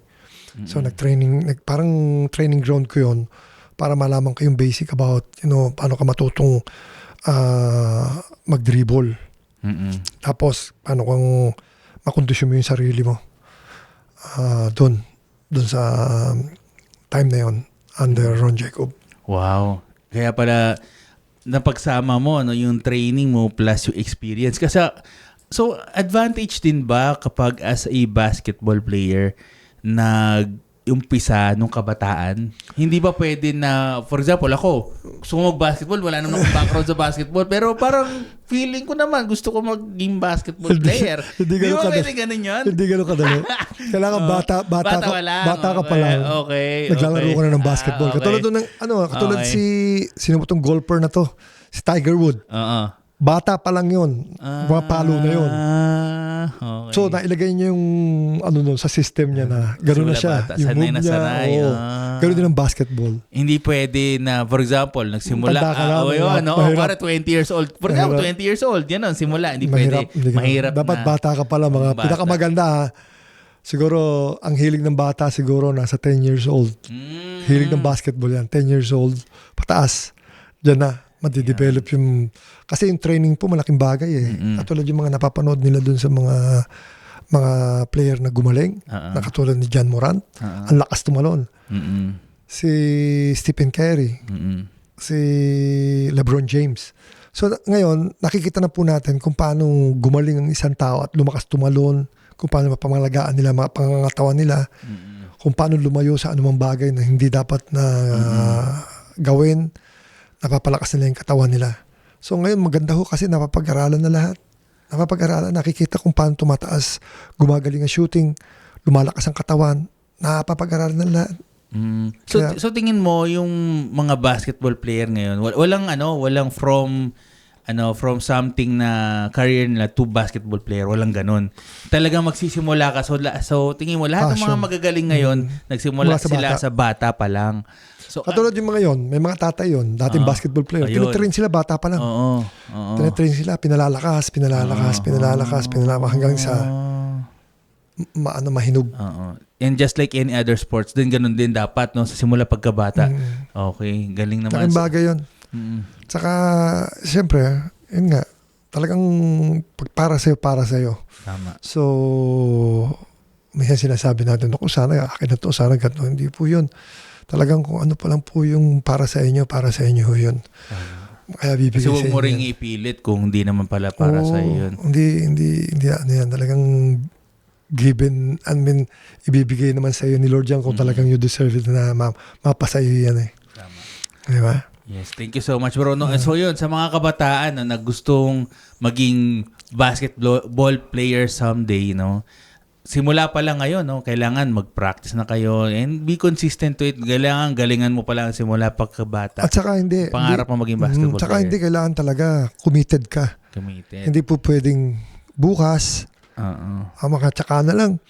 Pagod ako ngayon, hindi po. Kailangan iplagay mo sa sistema mo yung hirap. Talagang hirap na hirap ka. Talagang kukunin mo talaga yung talagang strength mo kung ganong mailalagay mo sa katawan mo, sa muscle mo, yung the way na i-handle mo yung sarili mo. Tapos talaga pag-angalagaan nyo yung mga katawan ninyo pag gusto nyo maging player. Tsaka ikaw, hindi ka na nagkaroon ng ibang career basketball lang talaga so kaya talagang focus at talagang simula pagkabata nung high school, college, saka nung talagang nagka-graduate, puro basketball talaga. Saka hindi, meron nga akong mga laruan sa bahay. Meron akong jet ski, may motor ako, hindi ko magamit. Dahil sa basketball. Basketball na rin. Siguro nagagamit ko lang siya once in a while. Jet ski ko, hindi ko naman nagamit nung dati. May jet ski ko, hindi ko naman nagamit.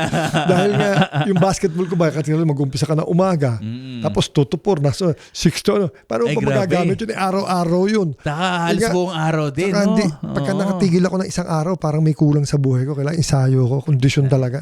Everyday yun. Ensayo na jogging ba, takbo, yun, tapos dribble, shooting din. At saka pagkatapos, bago ko maglaro nun, maglalaro ko ngayon, mag-escaping rope ako, 500, pak! Kondisyon katawan ko, pagdating ko sa ultra, tumatakbo pa ako. para pagdating ko sa court, ready na ako. Hard work, basketball. Oo. Ay kaya hindi mo maiisip ang, gumala, bumarkada, Mahirap talagang kailangan mahalin mo sarili mo para tawag dito, tumagal ka sa sport. Yun. So ma-advise mo ba sa mga kabataan at mga listeners at viewers natin yan na dapat ma-engage sila sa sports para mas focus sila sa kanilang health? Siguro isa yan daan para malayo ang mga kabataan sa mga bisyo. Kasi hindi biro-biro mag-player. Isipin mo pa naging player ka. Pag magaling ka manlalaro ng basketball, kung anumang sports ang papasukin mo na talagang kikita ka talaga na maganda. Syempre sa panahon ngayon, kaysa magtrabaho ka sa opisina, na naisip mo maging basketball player ka kung meron kang skill. Kasi napakalaki pong kita ang maglaro ng basketball. Isipin niyo po, kung mapapansin niyo si Ayala, yung tennis player na Pilipina, na bata pa. Naku po, tingnan niyo po yan. So, hindi biro-biro sports po yan at mga nakakalaban niya. So, napakalaking bagay po sa atin ng maging mahilig maglaro ng sports, yung sports na yan. At may pagkakataon po kayong gumaling o makilala po sa paglalaro ng basketball, i-try nyo po ang paglalaro ng basketball sports. Napasok mo na yan. No? So, magkano ba ang nagiging income ng isang basketball player? So tingin mo ngayon, tsaka nung panahon mo, mas malaki ba difference? Magkano kaya? Parang hindi naman malaki ngayon, kasi milyon na ngayon. Kasi kami nun, kumita ka lang ng mga 500,000, 200,000, malaki na yun ang panahon. Per person? So, malaki na yun. Kasi kung mapapansin mo... At saka per laro ba yan or per month? Hindi. Taon yan. Sa buong taon na? May kontrata na yan. For example, sige, magkano gusto mo? Sige, gusto ko po 2.5 million for 1 year. For 1 year. Nasa kontrata mo yan. Kunyari, papasok sa semifinal, papasok sa quarterfinal, may mga bonuses yan, matanggap mo. Nasa kontrata mo na yan. By bonus lang yung mga mga every month mo. May kontrata na yan. Okay. So, kunyari, naging best player ka, may kontrata rin yan. Naging MVP ka, may kontrata rin yan kung magkano makukuha mo. So, sa panahon ngayon, mas maganda dahil bago pumasok ang isang player sa company, meron siyang lawyer, meron siyang tawag dito, yung advisor, meron siyang manager. So, malaking bagay po ngayon dahil parang hindi na tayo nagkakalayo sa US. Tingin nila kasi mahirap po sa isang player yung ikaw yung makikipag-negotiate, ikaw ang mag-iisip kung ano gagawin mo. Kaya po, importante meron kayong manager, meron kayong advisor, meron kayong lawyer, para pagpirma nyo sa kontrata nyo, alam nyo kung ano yung dapat na para sa inyo. Kasi pag-aaralan din po ang skill ninyo kung ano maitutulong mo sa inyong kapunan. For example, kinuha ka ng San Miguel, kinuha ka ng Ginebra, kinuha ka ng mga company, kung ilang ribbon na nakukuha mo, kung ano ang maitutulong mo sa team. So, pinag-aaralan po nila yan kung ano po ang dapat yung kikitain sa bawat paglaro ninyo. Katulad dyan si Junmar. Si Junmar ang highest paid ngayon kasi tawag dito, I think 9 MVP na siya, na award. So, yan na po ang, I think, isa siya sa pinakamataas ngayon. Siya na siya number 1 siguro, may mataas ang kinikita ngayon sa PBA. Wow. So ibig sabihin pala, bukod dun sa kontrata mong for a year, for a year na tama. So for a year, kapag nakakakuha ka rin ng mga awards or recognition like MVP, MIP, or whatsoever, Mythical 5, meron kang incentive doon. So, for example, ito ano pangalan nun? Ulit yung Junmar. 9 MVP. So, sobrang marami rin siyang incentives. Mas pinakamalaki bang incentive ang MVP? Actually, pag nanalo ka, for example, naglalaro kayo, nanalo kayo. Okay. Automatic yung kontrata mo, for example, sige, kada panalo ko may 50,000 ako. Kada panalo ko may 20,000 ako. Nasa kontrata mo yun. Kaya pag naglalaro ka, nanalo ka, automatic yung pagkatapos yung laro mo, tatanggapin mo yung 20,000, yung 50,000, depende sa kontrata mo. Kaya pala talagang yung mga player, talagang talaga sila, ginagalingan. No? Kasi syempre para sa sweldo rin nila yan. Tsaka hindi, pagkabata ka pa, that's the right time na makapag-negotiate ka kasi pagka may edad ka na, wala na. Hindi ka muna magagawa yung gano'n na klase. So habang bata ka pa, mag-demand ka na. O anong gusto mo? Ito. Yan.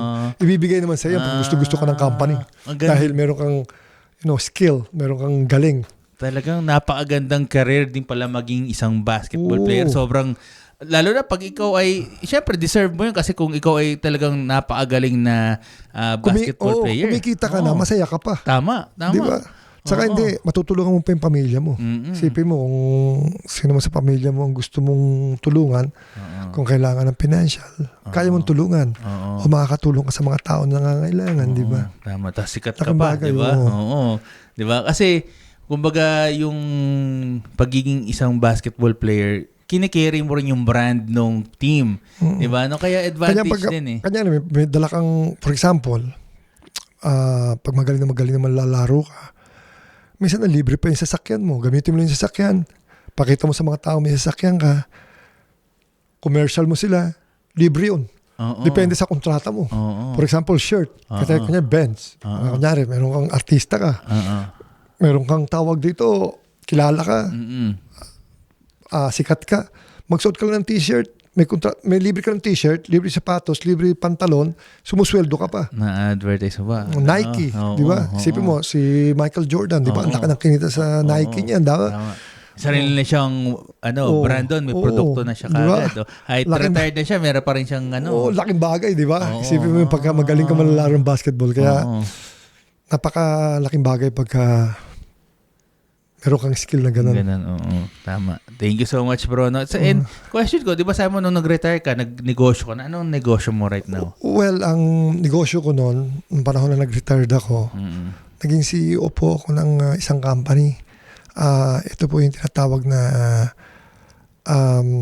mga insurance po na nakuha ko po itong buong North. Ako po yung nagpatakbo ng North. Kasi dati po, walang yung rehistro, for example, nagpa-insurance ka, nadadala sa ibang munisipyo. So kami po yung nakapag-invento kami po yung naglagay ng computer po sa bawat municipal na malalaman mo kung kanino yung sasakyan, ilan ang sasakyan, sa Bulacan. Car insurance pala yan. Okay. Insurance to So kami meron akong opisina sa TechType na kami po yung nagpapatakbo po noon. So nakuha ko po yung buong North. So, yun po yung parang naging negosyo ko nung nag-retired po ako. Pero right now, nandun ka pa rin or ano ba? Wala na, napatakbo ko lang ng 5 years yun. And then after that, umalis ka na umalis na ako. Tumakbo kong konsyal sa Mandaluyong. Nag-ano ka pa pala. Okay. After nung matatapos na yung kontrata ko dun sa LTO, nag-try akong tumakbo ng konsyal. Hindi po ako pinalad. So, nag-decide po ako mag-migrate sa States. Punta ako ng States, pinunta ako mother ko. Okay. So doon ka nag-stay for mga ilang years? 11 years. 11 years din? Balik-balik naman. Okay. Balik pero right now, dito ka na for good? Or bumabalik ka pa din? Pero mas most of the time dito ka rin sa States? Sa Pilipinas? Actually, American citizen na ako. Okay. Anong pinagkakabalan mo ngayon? New Jersey din? Well, ngayon, retired na po ako. Mag-77 na po. Hindi talaga halata eh. Hindi po ako nagtatrabaho. Retired na po. Retired na. So doon, ano ka na rin parang for ano lang din, travel lang din talaga. Pahinga ka lang. Balik-balik lang ganun. Okay. Tapos siyempre ngayon, mga anak mo talagang they're really successful right now sa kanilang mga career, no? And So ngayon, ano ang mapapayo mo ngayon sa mga kabataan natin na gustong maging basketball player right now? So, una sa lahat, sa pamilya po yan, malaking bagay po yung pamilya. Mahalin niyo po yung mga nasa paligid ninyo. Una po lahat, mga magulang ninyo. At kung kayo po ay mahilig sa laro ng basketball, ipagkakaloob naman po yan sa inyo ng Panginoon kung kayo po ay deserving na maging karapat dapat po na maging malalaro ng anuman pong sports ang gusto ninyo. Ang masasabi ko lang po pag pumasok po kayo sa larangan ng paglalaro ng anuman pong sport, importante pong mahalin nyo po ang inyong sarili. Ang puhunan nyo po dyan yung katawan ninyo. So, hindi nyo po magagawa yan ng madali. mahirap din po ang maging magaling na manlalaro ng anumang pong sports. Kailangan lang po talaga hard work, dedication para po magawa nyo lahat ang dapat para gumaling po kayo sa paglalaro ng basketball. At una sa lahat, huwag nyo po kakalimutan ng si Lord. Lagi po kayong mananalangin at hilingin nyo po sa Kanya kung ano po yung nasa puso ninyo, pag-iisip ninyo na gusto nyo pong gawin sa buhay ninyo. Malaking pong bagay yan. At mabibigla na lang kayo surpresang ipagkakaloob niya sa inyo kung kayo po ay tapat po sa Panginoon. Katulad nga po sinabi ko po sa inyo, mahirap po maging mapabilang sa magagaling na manlalaro ng basketball. Kailangan po talaga sacrifice. Kailangan po lahat iwasan ninyo. Barkada, bisyo, tamang pangangalaga ng pangangatawan. Dahil yun po ang puhunan ninyo, yung lakas ninyo sa araw-araw na gagawin nyo sa buhay ninyo para tumagal po kayo. Wala pong bisyo, wala pong drugs, wala pong puyat, wala pong kahit anumang pong bagay na ikakahina ng inyong pangangatawan. Kaya po, pangalagaan nyo po ang inyong mga pangangatawan. Ayun, thank you so much, bro, no? And tingin mo ba, no, yung ngayon, kalagay mo, talagang hindi ka talaga mukhang 67, nakatulong yung physical fitness mo sa ngayon, no? Sobrang healthy ka. Dami nga nagsasabi, mukha lang daw akong bata-bata doon sa edad ko. Nakatulong talaga siya, no? Hindi, malaking bagay kasi yung talaga dasal eh. I mean, Dasal honestly din. speaking, dasal, guidance talaga. Guide ni Lord sa iyo. Tama. Thank you so much, bro. And kasi sabi nga nila, lahat man tayo makasalanan, di ba? Pero pagka hindi ka raw gumagawa ng sobrang pagkakasala, magiging maayos naman ang buhay mo, pangangatawan mo, pag-iisip mo, lahat. So, pagkaloob natin kay Lord lahat. Tama. Thank you so much, bro. No? And kailangan talagang lumapit pa rin tayo kay Lord. No? Amen. And at the same time, Yes. kagandahan din nun, being a basketball player, doon din nagre-reflect yung disiplina sa sarili, nagiging physically fit and commitment na sa lahat ng ginagawa mo. Pag na-practice mo yung values na yun, nagagawa mo rin siya sa ibang bagay, no? Sa lahat ng areas ng buhay mo. Siguro po sa lahat po na nirelate ko po sa inyo, nakita niyo po kung paano mong nangyari po sa buhay ko. Nakita niyo po kung paano naayos po, paano po ako napapasok sa sports. Hindi ko po pinlano to, pero po wala pong imposible po sa taas. Hindi niyo lang po na itatanong ng bata pa po ako. Nasabi ko na nga po sa inyo, nalayo po ako sa mga magulang ko. At nahirapan po ako sa buhay ko. Pero siya po ang nilapitan ko nung hirap na po ako. Kaya po, lagi po tayo mananalangin. Wala pong imposible po sa Panginoon. Tama. Praise God. Thank you so much. Maraming salamat, bro, no? And, my pleasure. Saan ka ngayon nila ma-reach out? Saan ka nila makikita? No? Saan ka ba nila pwede nilang mapanood ang iyong mga update sa buhay mo ngayon? Well, siguro malaking bagay na itong mga ginagawa na ngayon yun nito. Itong mga interview ito. Saka yung nakaraan na interview ko, actually sa YouTube po, makikita nyo po doon ang iba't ibang interview ko po sa bawat istasyon.